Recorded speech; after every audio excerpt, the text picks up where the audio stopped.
Bago lang po talaga umalis sa Kalinga po, sinisira po talaga nila yung yung dignidad po ng tao. Okay. So, marami beses na ito nangyari. That's what you're trying to say, no, ma'am? Gagamitin ka nila for content, eventually magsasawa yung tao. Bago sila umalis, sisiraan nila. Sinisiraan That's po what nila. you're telling me. Gusto ko po mag-thank you kay Lord kasi po binibless po niya ang Kalingap.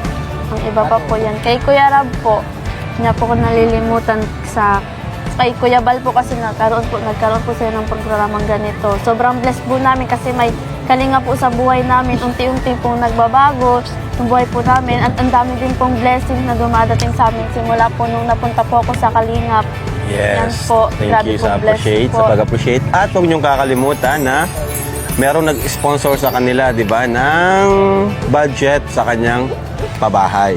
Ano? Pero nakalay na pa lang po yun, pero at least may nag-sponsor na. Ano?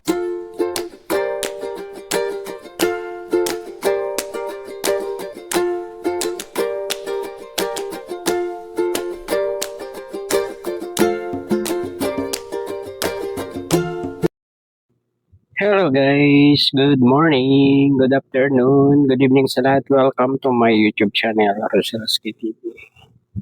Kumusta po? Kumusta guys?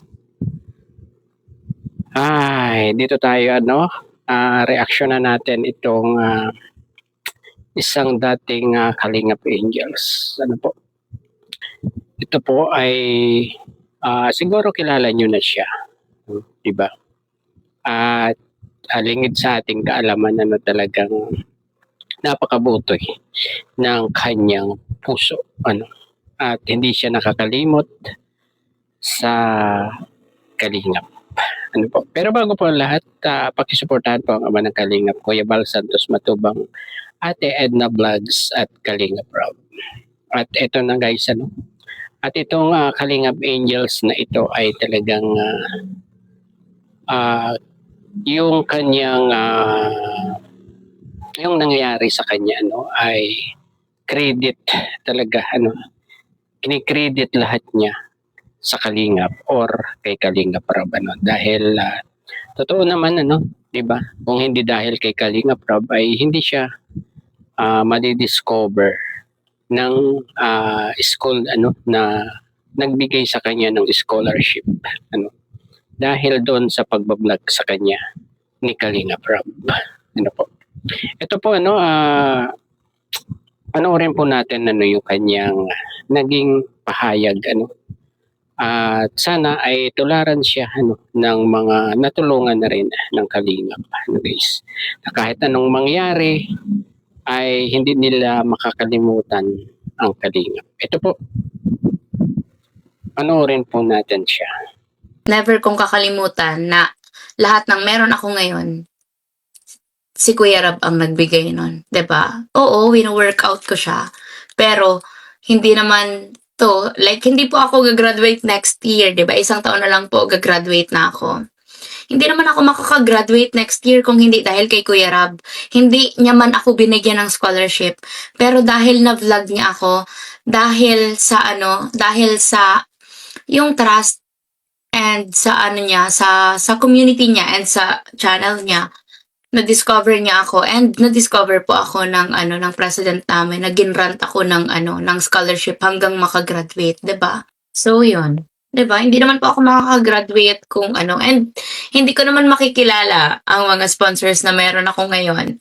Mga taong naging sponsors ko kung hindi dahil kay Kalingap. So, kay Kalingap Rob, 'di ba? So, lahat pa din talaga galing kay Kuya Rob. So, pag sinasabihan pa ako noon, alam mo yun, pag binabash ako na, feeling sikat, sobrang yabang na kung hindi naman dahil kay Kalingap Rob, hindi ka magkakaroon ng ganyan. Hindi pa ako nasasaktan. Kasi alam kong totoo.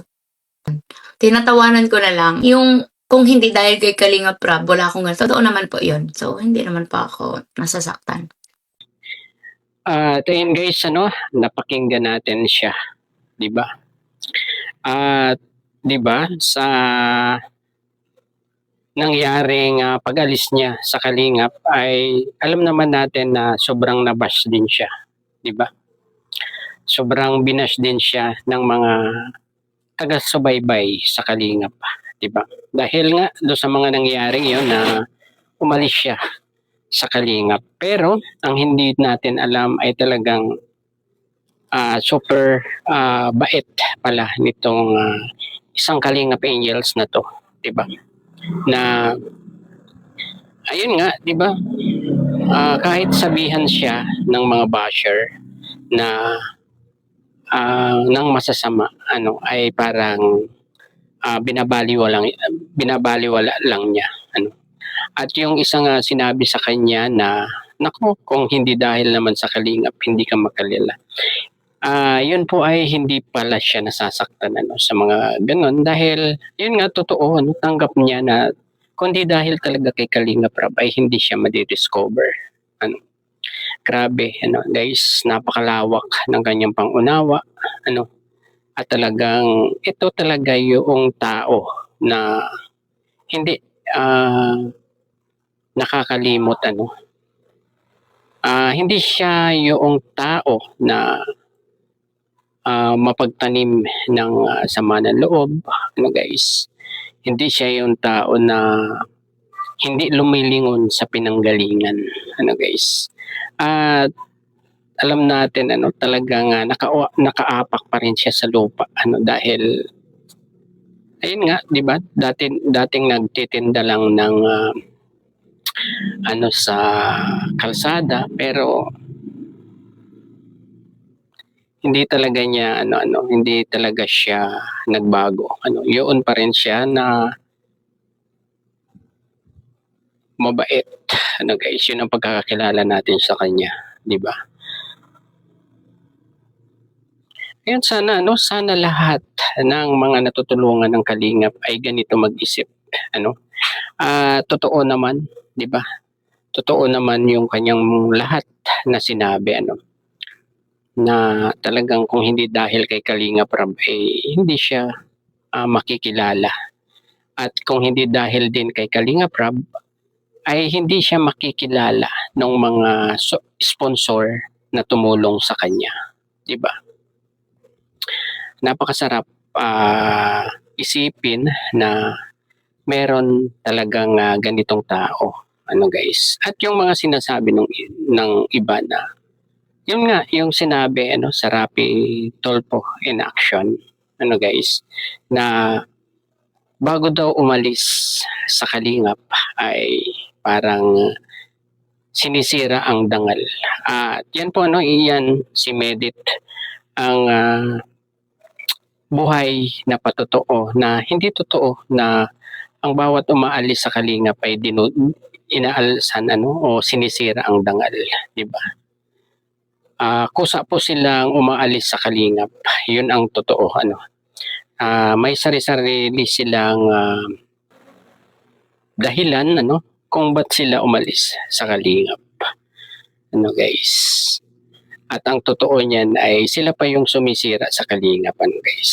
Like yung latest na problema o issue, 'di ba? Na hindi natin alam kung kailan matatapos ito, At pasalamat na lang tayo dahil meron pa ring mga umalis sa Kalingap na hindi nakakalimot sa Kalingap, guys. Kung kahit ano man yung napagdaanan nila nung kaalis lang nila sa Kalingap ay pero hindi sila nagtanim ng sama ng loob sa Kalingap, lalong-lalo na sa founder ng Kalingap, 'di ba? Ayun, guys, siguro ay hanggang dito na lamang po ang ating konting pagre-reaction dito sa sinabi ni Medit na ito, guys. Thank you, support po natin yan si Medit, po. At ganyan dapat, 'di ba? Ganyan dapat ang mga tinutulungan. Hindi nakakalimot, parating nakaapak ang paa sa lupa, kahit anumang inyong maabot, kahit maging sikat na kayo, ay dapat lumilingon pa rin kayo sa inyong pinanggalingan, po. Ayun, hanggang dito na lamang po. Bye-bye. God bless po sa lahat. Peace.